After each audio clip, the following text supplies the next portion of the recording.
Όταν ανοίγετε την εφαρμογή, η πρώτη οθόνη που βλέπετε είναι η οθόνη των άλμπουμ. Από εδώ μπορείτε να δημιουργήσετε ένα νέο άλμπουμ, αλλά και να διαχειριστείτε όλα τα άλμπουμ που έχετε δημιουργήσει στο παρελθόν. Για παράδειγμα, μπορείτε να δημιουργήσετε ένα αντίγραφο ενός άλμπουμ, να σχεδιάσετε το εξώφυλλό του ή να εκτελέσετε άλλες ενέργειες. Για να δημιουργήσουμε ένα νέο άλμπουμ, το πρώτο βήμα είναι να ορίσουμε τον προσανατολισμό του, το μέγεθός του και κάποιες βασικές ρυθμίσεις. Ας δούμε τη διαδικασία. Αρχικά, πληκτρολογούμε ένα όνομα για το άλμπουμ.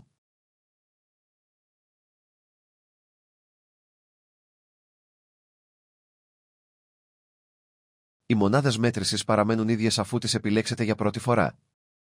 Έτσι, αν επιλέξετε εκατοστά ίντσες όταν δημιουργείτε το πρώτο σας άλμπουμ, δεν θα χρειαστεί να τις αλλάξετε ξανά.